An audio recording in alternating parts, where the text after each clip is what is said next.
Good morning. I am in Sydney. This is my first trip since the pandemic. The last time I took a flight was February 2020, just before our borders closed in Australia. So I was a little bit nervous, but it went smooth, so that was good. And I flew Virgin Airlines. I had a business class ticket.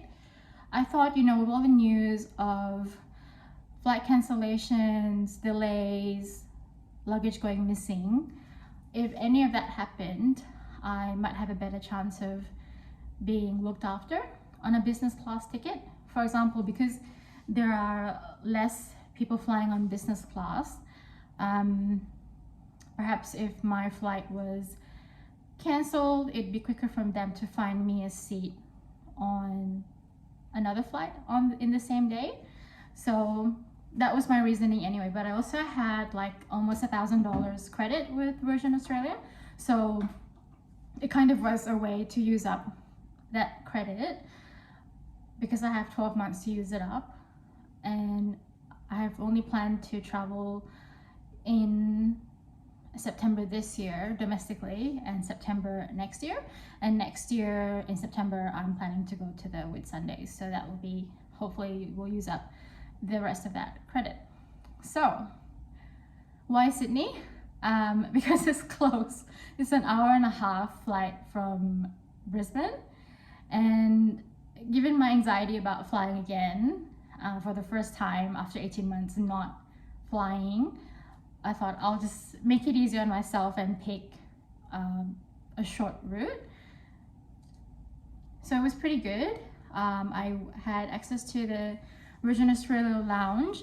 I didn't know that I also had access to priority or premier entry, where business class ticket holders and maybe some other categories of passengers have access to a dedicated security check-in. So the security check-in at Brisbane Airport yesterday morning was 3 lines deep, and I kind of expected it. And if I had known, I would have gone for the dedicated check-in for business class passengers, because again, there's usually less business class passengers traveling, so I figured they would have been quicker. But it was fine. I was early anyway. I tend to be early to the airport pre-pandemic as well, and I had plenty of time. Food in the Virgin Australia lounge, they had 2 breakfast options. I went for the hot option of scrambled eggs and bacon. They had barista made coffee, juices, water with like maybe cucumber in it, so it wasn't pure plain water. They also had fruits and some maybe yogurt looking things, which I didn't touch, and some pastries, or was it just, oh no, some bread and a cupcake or a muffin. Pretty comfortable. Seats were quite spaced out, and it was very well lit, and it looked very clean. And in terms of facilities, the ladies' room there were quite a few cubicles, and it was well stocked. And coming out of the Virgin Australia lounge, there's like an exit which takes us into the gate area, and then I went a bit early to the gate because I thought better early than late. You never know these days. I just want to minimize the chances of not being able to get onto the flight, so it was a bit of a wait at the gate. In fact, when I got to the gate, they had put the call to gate sign on the board with all the flight numbers and gate numbers. And so I thought, okay, it must be boarding soon. So, and when I got there, the incoming flight hadn't even arrived or deplaned. So waited there for a while, and then saw people coming out of the little corridor that we take to get from the plane to the gate. And I thought, oh, I'm really early. Then finally they called for passengers to board, and I was a bit disappointed to find that there isn't actually a partition between the business class and this Virgin Australia flight and the rest of the cabin. So this is my expectation, having traveled business class internationally before, pre-pandemic, that there would be a partition for privacy so that people from economy or premium economy don't come into the business class area accidentally, and maybe because they want to use the bathroom, which did happen on this flight. I saw a gentleman from, I don't know which seat he was at, but he came from behind me, so he would have been from economy or premium economy, and I can imagine he got told to go to the other bathroom. So you know, this kind of, I'm surprised. I wonder whether it's because they think it saves on space and that they can put in an extra seat, maybe the premium economy seat behind me. So I was in row 2. There's 4 seats in business class, 1, 2, 4, rows 1 and 2, and 4 seats each. So that's 8 seats. Sorry, there's 8 seats in business class.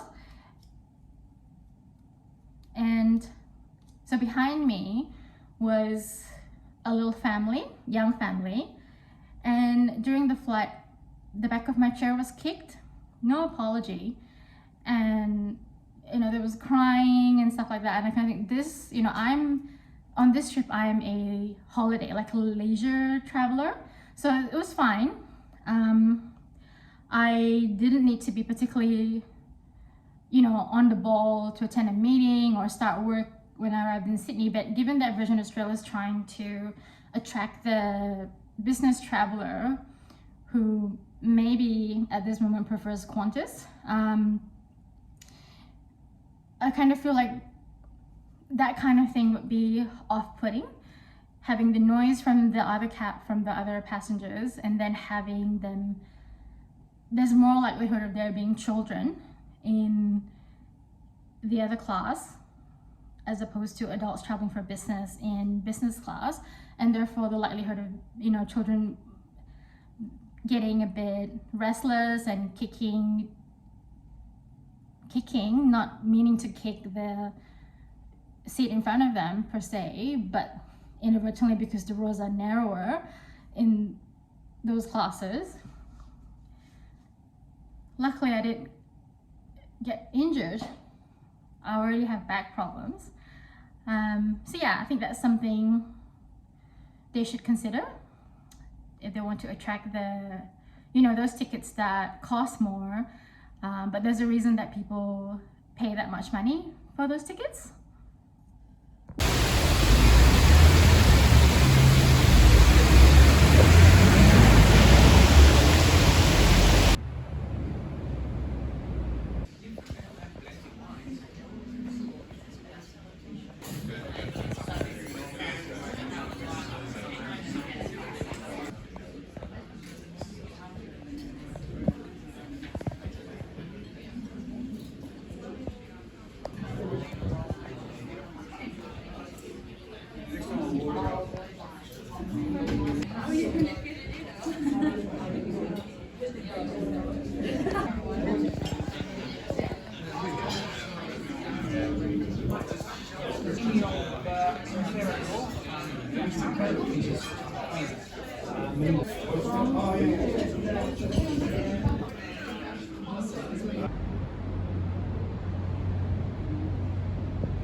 pretty, isn't it?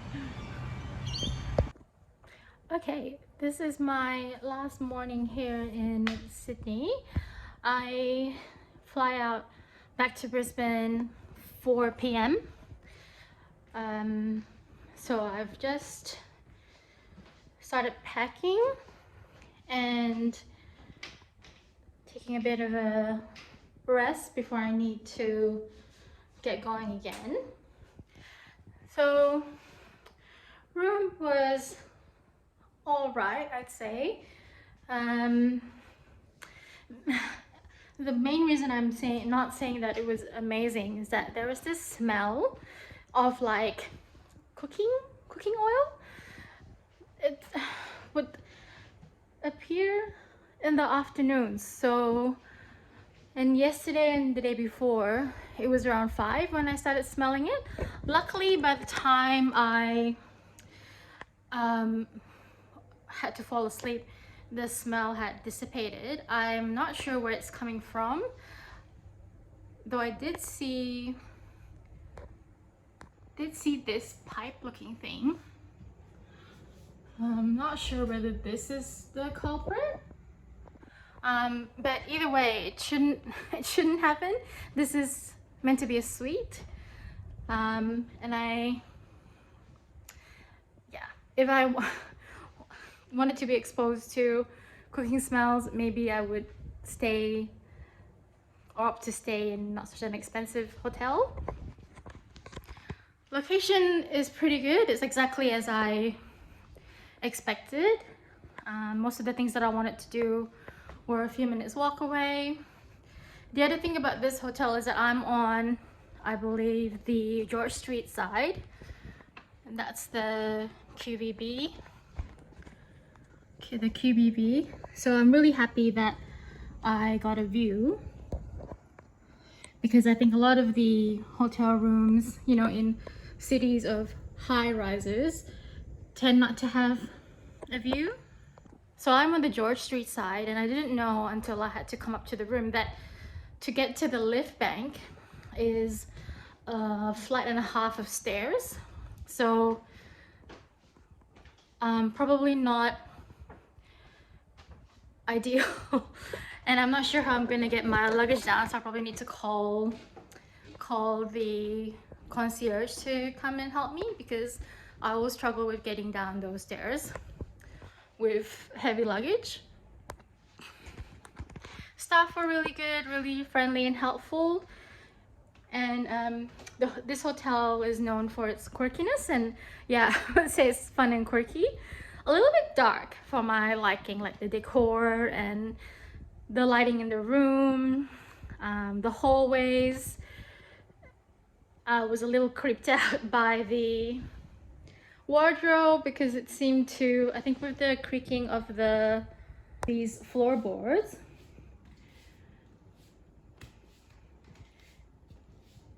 the door to the cabinet wardrobe would kind of creak open.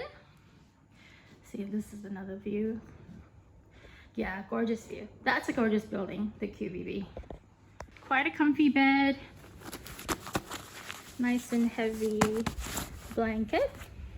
I sat here quite a bit because it was a nice view, and I'm lucky this morning because it's not raining, or not raining yet. I didn't sit on this one even once. I sat on this one to put my shoes on. Did not partake of any alcohol in this room. And I like this because you can see into the bathroom, and unfortunately I did not use the bathtub. And look at Bunny. Hi Bunny, cutie.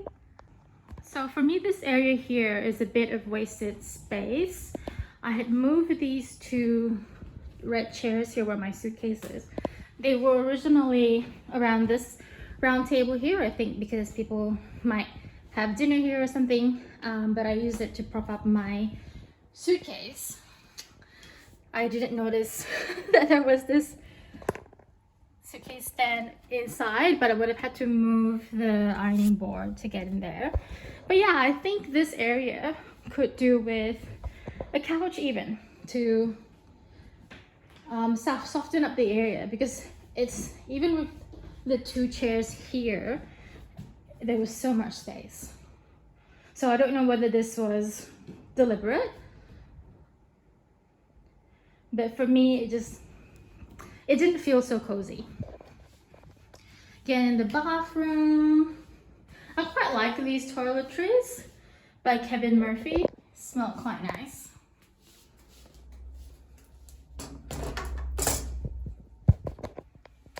Shower here. When we pull this out, the water comes out of that one there.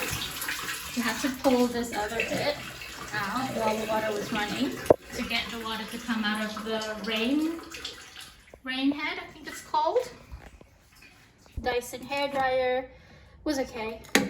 Kind of novelty for me because I don't have one at home. The kettle, which I didn't know whether it was actually working because it took a while for any sound to start. When I turned it on, the spa menu, I didn't get to the spa. I also didn't try any of the in-house dining, which is unusual for me because I usually like to try at least the restaurant and maybe breakfast. I guess I had one dinner opportunity which I didn't take because I had a bit of a reaction to, I think it's creme fraiche. So my whole life I had no problem with dairy, and all of a sudden, maybe not all of, so since about 2017 I've noticed that if I have creme fraiche, I really have quite a bad tummy ache later. And the last time this happened was when I had my staycation at the W in Brisbane, so I pretty much took out that whole afternoon and night after I had brunch with creme fraiche on it, and the same thing happened on the Friday. So maybe if I had not had a tummy upset, I would have been tempted to try the Gowings restaurant in the QT Sydney, but that opportunity flew away. And I didn't try room service either.